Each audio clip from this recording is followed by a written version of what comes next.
Hey everyone, thanks for joining me today. My name is Frank Panunto, and the Vice President of Growth for the East half of the country. And I'm here today for Masterclass, and I'm so excited to spend this time with you. So what I was going to talk about today is actually it's kind of twofold, and we're going to marry them together. So I don't think you can do one without the other. But a lot of times when I have questions with people, they're trying to figure out where to start and what makes the most sense to them, and just kind of how to start building your business. So I think there's two things that are very critical. One of them is going to be building your identity. And the other one is we're going to talk about is your level of service. These two things I think are the foundation for what makes a successful business. Now, why level of service? Why am I talking about that? Because I've been in the business for 32 years now. Can't believe it. But when I first started, there were no cell phones. There was no MLS. There was electricity. So yes, we did have that. But all these other resources that people now have did not exist. So if somebody wanted to know what a house sold for in their neighborhood or what their neighbor sold their house for, they used to have to call a real estate agent to get the information. Well, what happens now? Most of the time they have all the information. Sometimes they have more information than us, and they've been doing a deep dive into something that we haven't had a chance to look into yet. So to me, and this is just my opinion, this is just Frank's opinion, I really think we're in a service industry. Obviously we're going to provide service and information for people, but you got to come with something strong. So today I'm going to focus on that and talk about these things a little bit, make sure that we're focusing on that and that we have the right thing. So every now and then I'm going to be looking over to my left because I do have a bunch of notes, and I want to make sure I refer to everything and give it to you properly. So before we get into the level of service part of it, let's talk about your identity, because I think it all goes hand in hand. And then what does that mean? Frank, sounds so, I don't understand what you're trying to say. You would be surprised how many people don't really know who they are. We always talk about building your big why, defining the big why. And I get all that. But before there's logos, and before you have color schemes, and before you have really cool taglines, you kind of need to know who you are, because all that stuff should be a reflection of this. So as an example, you want to ask yourself a couple of things. Be real clear on that why. There's one thing to define your why, but you have to be clear about it and understand what direction you need that why to take you in. So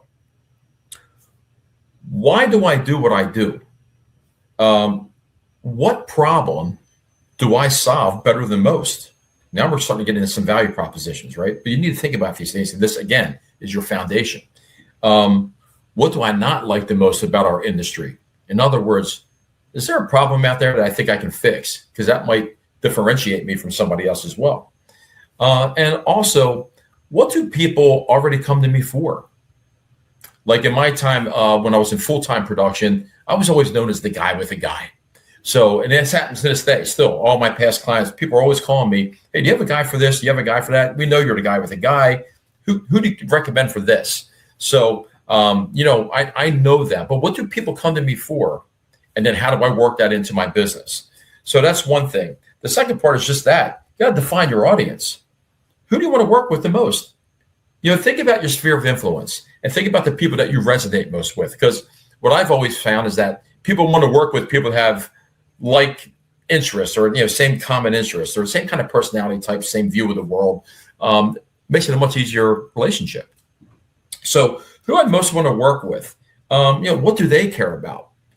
What are they afraid of? What are their concerns, just like mine? These kinds of things. And what do they wish that someone would just be there for them to support them and give them help with?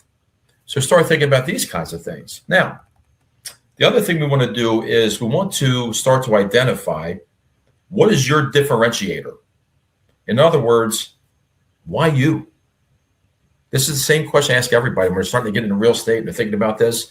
I'm like, well, the number one question that you need to be able to answer, why should I hire you?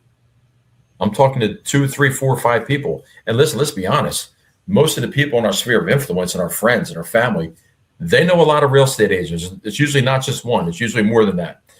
So I just want to make sure that we're understanding that we need to be able to answer that question. Why you? So, and here's some of the things that could be your experience. What's your background in? Everybody's got different backgrounds. Well, how do those skill sets apply to what you're doing now? And can you articulate that? What are your processes? How do you do things? You always explain to people, you have people that do $100 million a year in sales. a year, and you have people that do $1 million a year in sales. Well, what's the difference? Last I checked, everybody has 7 days a week, 24 hours in a day. They have 52 weeks in a year. So it's not a time advantage, but they do things much differently. They have much different processes. So what is your process? Another thing that could, kind of separate you from somebody else, what's your personality? What's your personality type? Do you even know what your personality type is? Are you a high energy person? Are you a low energy person? Are you a high tone person? Or are you kind of monotone? You say everything the same way. Who are you? And are you aware of who you are? And then what are your philosophies? How do you think about the industry that you're in? How do you think about the world? With these kinds of things. So all of this feeds into that big mixing bowl of ingredients that become your identity. Let's take a look at your values too. So as you are starting to define your identity and what you stand for and all that stuff, the other side of that is, lock in on your values. What are the things that are non-negotiable? Such as, usually they're behavioral things. Transparency. I'm always going to be transparent with my clients. That's non-negotiable. I'm not going to hide anything from them. Excellence. I am going to define a standard, a level of standard, which we're going to talk about in just a little bit. And I'm not going to go below that standard, not for anybody. I'm going to be consistent. And loyalty. My clients' needs will always come before mine. I always had a saying when I was in real estate: keep your eye off the paycheck. When you have, there are people out there that it's all about the money. And for that, they may not give the best level of service because it's more important to them to get that paycheck. I've always been the opposite. I'm always worried about the customer first. If I take care of my clients, I'll never have to worry about the money part of it. It'll come. So, but what is your deal? And own it, by the way. Whatever it is, be honest with yourself and own it. Because with that, becomes authenticity, which is something I'm going to say a lot over the next couple of minutes here. Your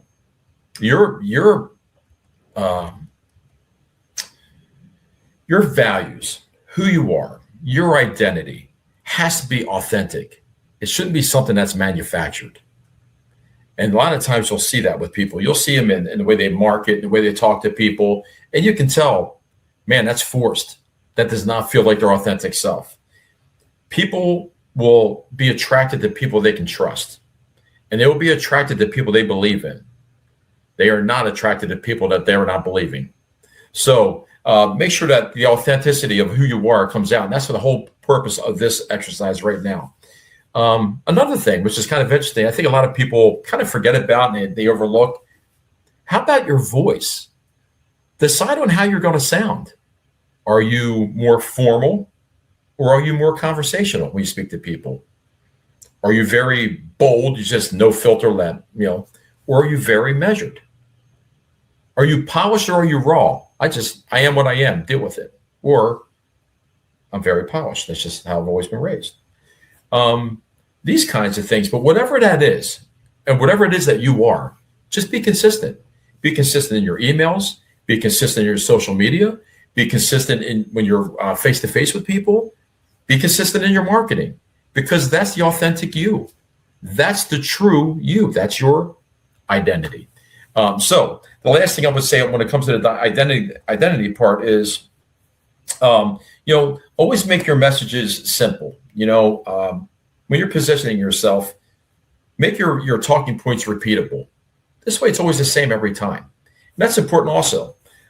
So remember, once you've gotten your identity and you figured out who you are and what you stand for, then the logos come. Then the color scheme comes. Then the taglines will come.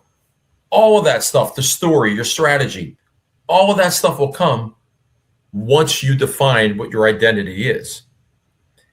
That way, when you go into your marketing strategies and all the other stuff, and we'll talk about the level of service now, it feels real. And by the way, another thing you can do if you're not really sure, think about who you spent the most time with the past 6 months, 8 months, year, whatever. And maybe you can use your family, but it's better to use friends. People are not, because they'll be a little bit more honest with you. Say, hey, listen, what is it about me that attracts me to you? What do you like the most about me? What is it about me that kind of repels you a little bit? I'm just trying to figure out, because, hey, I'm building a business. I want to make sure that I'm really portraying who I think I am. I know what I think I am, but I want to know what you think I am. Make sure we're on the same page. So I'm clear on this. So I think it's really important that you speak to people and get feedback. That's critical. Okay. Now that we've sat here and we've kind of thought about what our identity is, and we're real clear on about who we are and what our messaging is going to look like, now we need to talk about our level of service.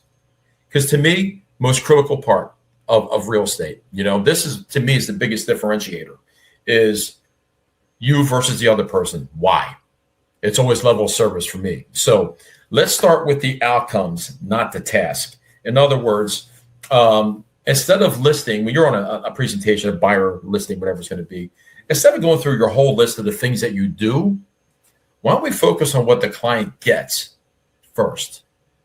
I think it's a little bit more important because now you're on their agenda. As an example, ask yourself these questions. When a client is done working with you, what problem was solved?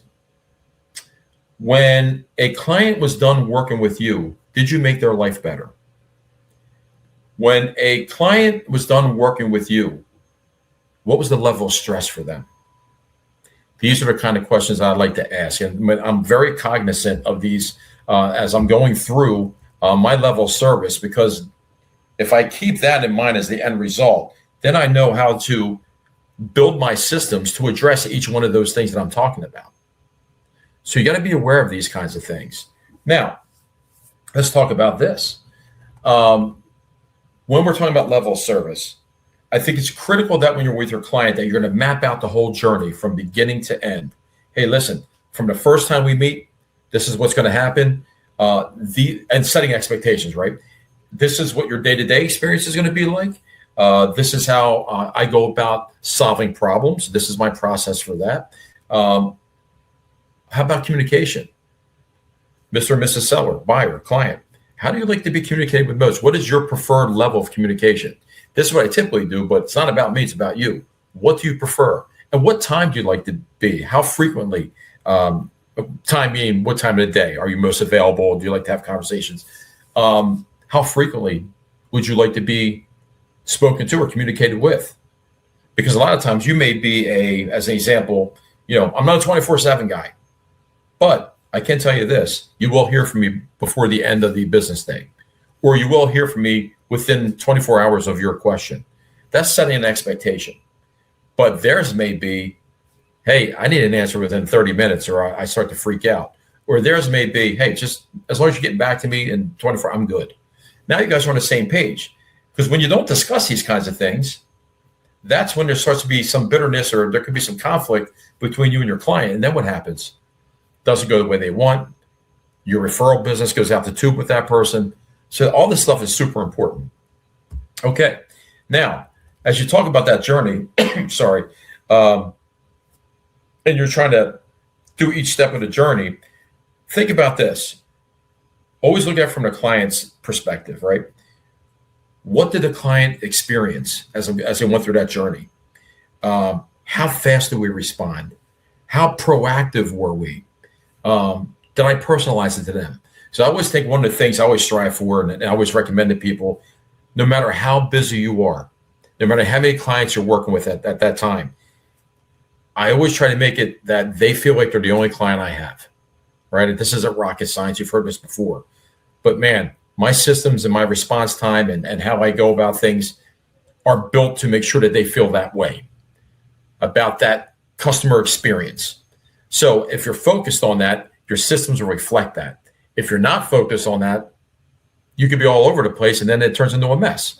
So this is very important. Now, again, we talked about defining your non-negotiables when it came to your identity. Let's define non-negotiables when it comes to your level of service. What are you not willing to do that's going to compromise that level of service? One of them is usually responsiveness. You've had that conversation. Like I said, is it within 24 hours? Is it same day? Is it immediately, or is it when I get back to you? That's crazy, right? But you never know. Listen, we all know there's people out there that their response time is terrible. How do we know that? Because we've picked clients up because of that. Hey, I was working with another real estate agent. They never got back to me. That's why I'm talking to you. It happens. Okay. Your availability. When we're talking about non-negotiables, what is your availability going to be?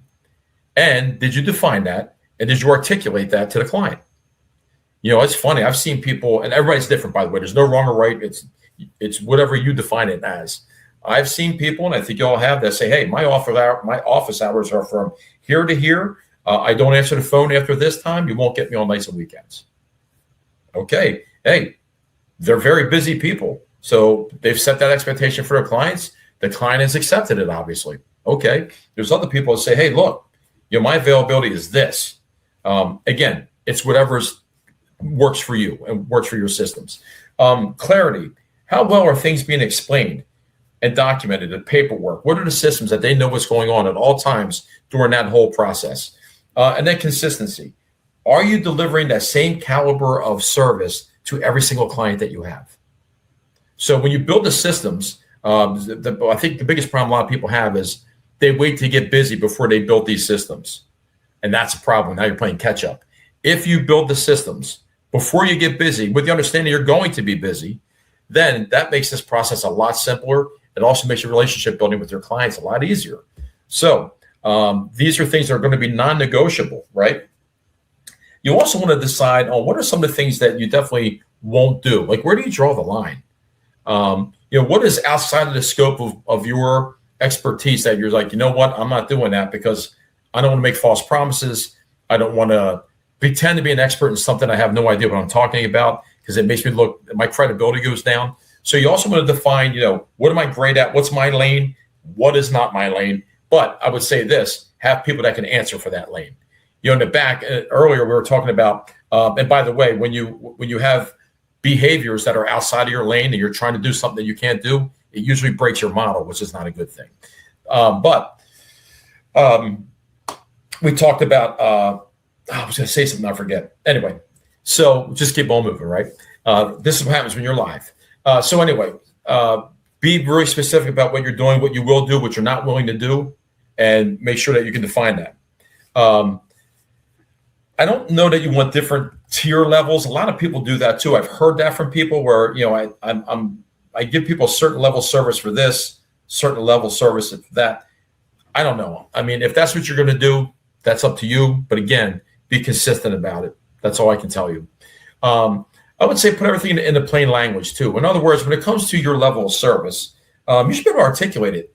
And such as this. In other words, as an example, our level of service is proactive, it's responsive, and it is relationship driven. Clients hear from us before they have to feel needed. They have to call and chase us down. They always know what's happening because we keep them in the loop because of our consistent communication with them. So we prioritize clarity. We prioritize speed and accountability in every interaction and transaction that we deal with. So if you are a team leader, end quote, if you are a team leader and your team members cannot articulate whatever that is, like the sentence I just used as an example, if they can't articulate that, then it hasn't been defined yet, or at least it hasn't been delivered to your people. So we have that consistency. Again, when you don't have those systems, then your level of service right now, there's a line up here, goes below that line. Goes below that, it's a problem. Always stays above the line. Always deliver on your promise. And I would pressure test this thing, right? Are we delivering consistently? Are we doing what we say we're going to do? Is it scalable? As I'm building my business, whether I'm a solo agent or a team, am I building a system that is scalable?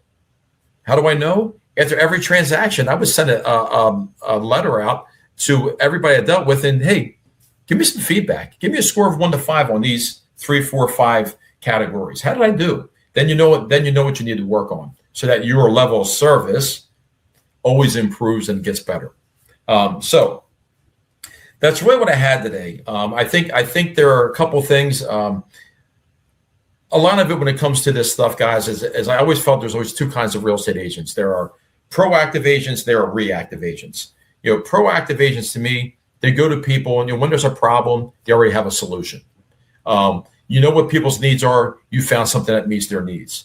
Those are the people that generally get the most response and have the best experiences for their clients. It's the ones that are very reactive and they wait for something to happen without anticipating, without really knowing what to do, where the client may feel like, man, I don't know if they really have my back. I don't know if they really know what they're doing. So when we know what our identity is, when we have defined a level of service, and everything that we do reflects that, our marketing, how we speak to people, how we present ourselves, how that public perceives us.